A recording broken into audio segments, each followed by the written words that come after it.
Hello, Bl'Artagnan here, bringing you another attempt at Chapter 3, Act 2, Part 1, Humbaba Lufenia, Terra's Lufenia, whatever you want to call it. Wanted to try a slightly more offbeat team, and I say that knowing that Serah and Hope are doing all sorts of great work in this fight. The offbeat part comes from Y'shtola, who, again, I pulled her BT and since that, and ended up falling in love with her playstyle, even though I know she's not considered kind of the most hype unit at the moment, BT plus stuff notwithstanding.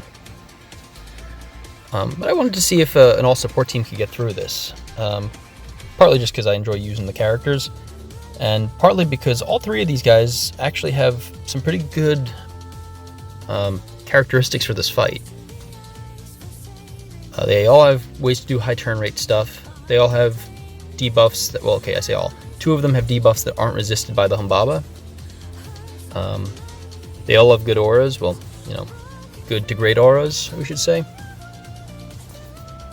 The question really comes down to, do they have the damage to make this work? And full disclosure,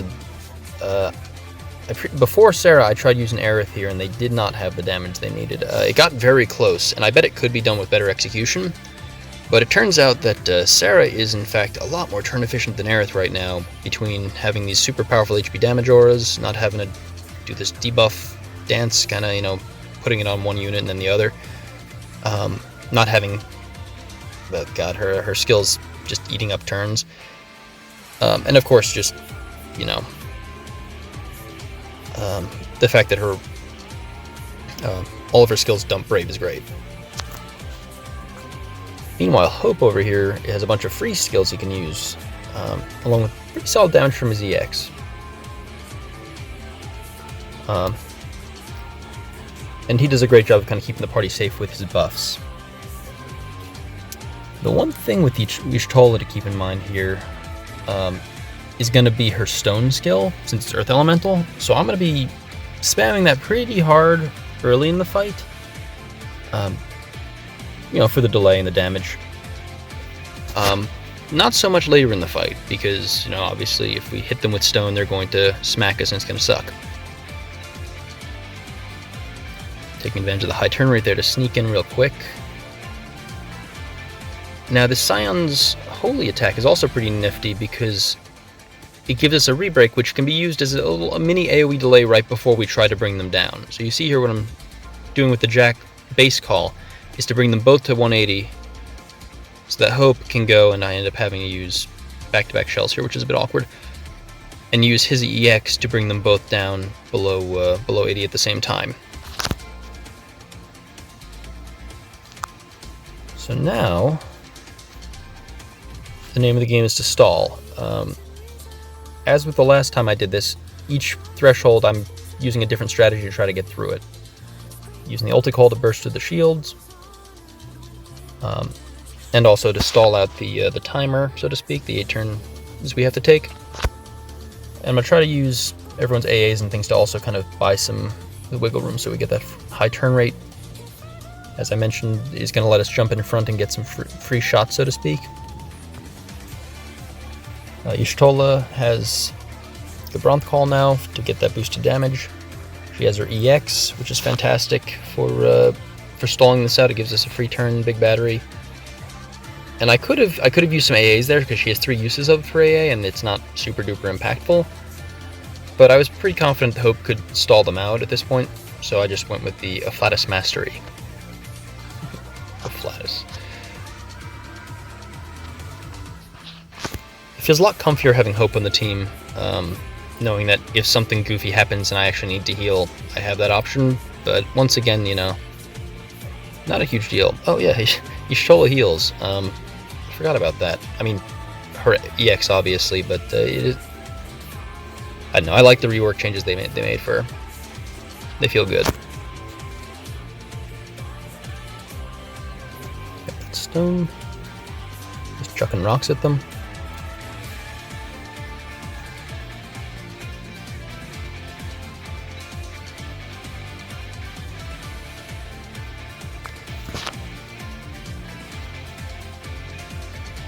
Trying to decide if I want to jump Hope up with his skill 2, decide he's good where he is.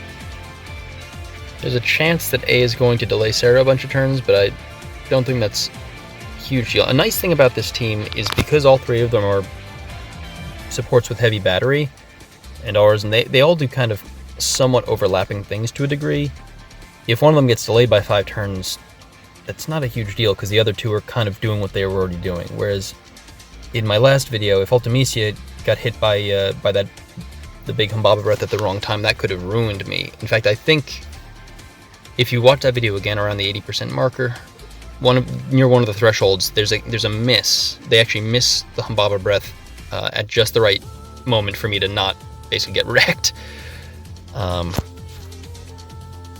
Been observing a lot of lucky misses here in this fight with for myself and others. It's you'll have to see it. It feels good to know that the RNG can sometimes be merciful.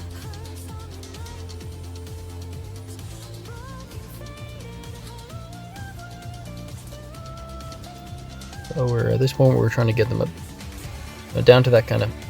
There's another lucky miss. I don't think that would have been catastrophic or anything, but we'll take it. Now, in order to deal with the second threshold, the plan I'm going to use here is actually to take advantage of that burst.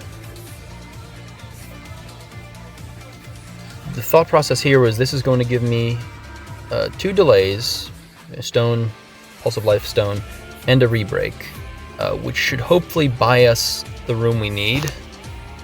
Similar to using Ulti's Burst, just a lot more touch and go, because with the deletes, you send their turns to Shadow Realm, you don't have to worry about it. But here, I had to really be thoughtful about when I went into the burst, because I wanted to make sure that they were getting pushed close to or below the threshold by it, without getting them all the way there. But I could have maybe pulled the trigger a little later, but it was awkward because their turns were starting to stack up, and I, wanted to make sure that I was able to push them both back with it.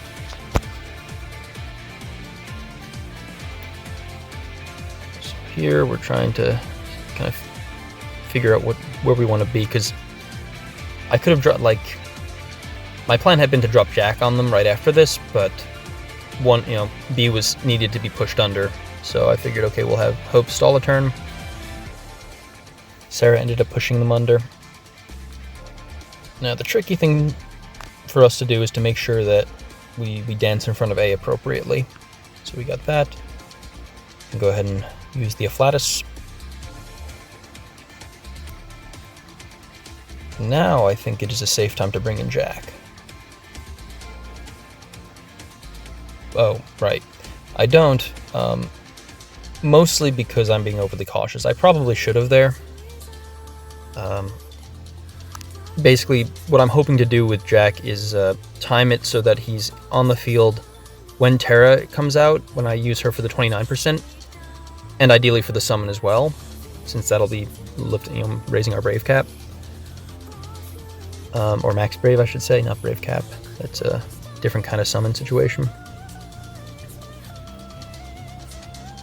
That was honestly kind of unnecessary. I'm not sure why I used that there.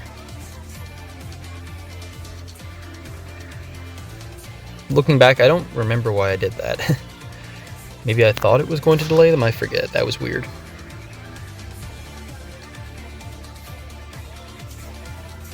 There we go, now we have Jack's call. Because they're getting pretty close.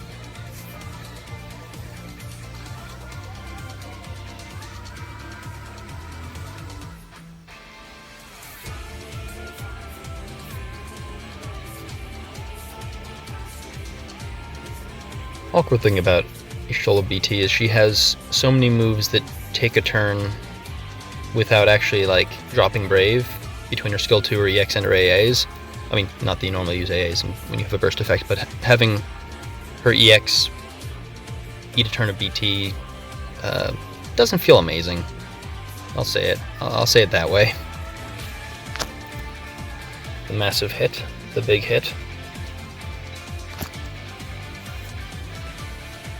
I'm not actually sure what her BT does again. I just mostly figure it's nice to be able to stick a BT onto an all-support team like this. Ooh, that one, what is that turn jump? Yeesh, that's not good. I don't like that at all. Yeah, no, that guy's getting way too close. We're going to be having the plan, I think, is to have probably Y'shtola jump out for Terra if possible.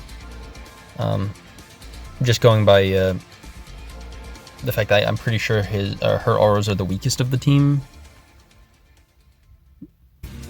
It doesn't really matter since Terra basically is probably going to be capping in synergy anyway, but these are the kind of things I'm trying to think about as I'm setting this up.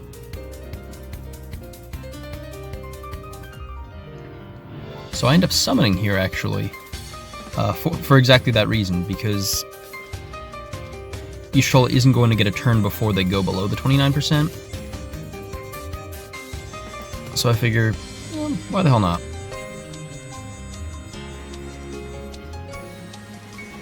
Go ahead and we'll deal with the shield and with the delay and stuff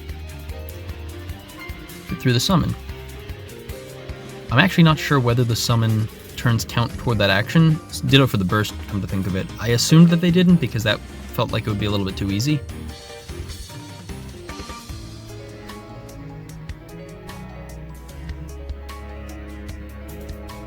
So once again, it's actually the second time now you'll see me use her LD without realizing that their turns are framed. Part of that was the damage, but in that case I do remember thinking, alright, let's push them back a turn, which was very smart, and definitely paid off. Now speaking of things paying off, starting with the LD here to make sure that I'm not about to run out of turns, going into that BT. Now, unlike my last video, I learned from my mistake and know to just spam Terra LD while she's out here. And on the off chance that for some reason they're not done with their frame turns by the time she's gone, Y'shtola's coming back in, she has a bunch of AAs, Hope's after her, he has how many skill 1s plus AA left over. That actually was an intentional skill 1 usage there, because I wanted to keep the break order favorable. And so I made sure, because A's turn was still framed but B's wasn't, and I didn't want the AoE hit from the LD to get them causing the swap. So I made a point of hitting B with the skill 1 since it's a single target attack. And now here we're just closing things out, finishing with a pretty healthy turn count. Feeling a little awkward with Y'shtola because she doesn't have a whole lot in the way of damaging skills at this point, since she can't use stone.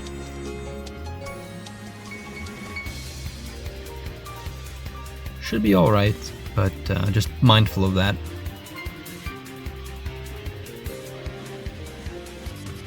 So in Hope's case, these are all free turns, so I'm just kind of keeping as much battery as we can. Not a lucky miss, I mean, not catastrophic, but sad to see Jack's call go. Another big hit. And now, I'm going to go ahead and boost up to Afflatus Misery. I want to say Afflatus Mastery, which doesn't make sense. Well, maybe it makes, I don't know. Who knows anything about the names in this game? Using the splash damage from Wound to kill that. To kill one of them. Baba Breath isn't going to stop us here. For the big hit, I charge up a Last Resort. Now kind of awkwardly, we do have to rely on the somewhat inferior Scion's Arrow 2 to close this out, but we do close it out, and that's what matters. So yeah, Y'shtola. Still good, even though she doesn't have her BT Plus yet, which won't come for another, 8 months. Anyway, I hope you enjoyed. Thanks for watching, I appreciate it. Maybe give a like if you enjoyed it, consider subscribing, and I'll see you in the next video. Adios.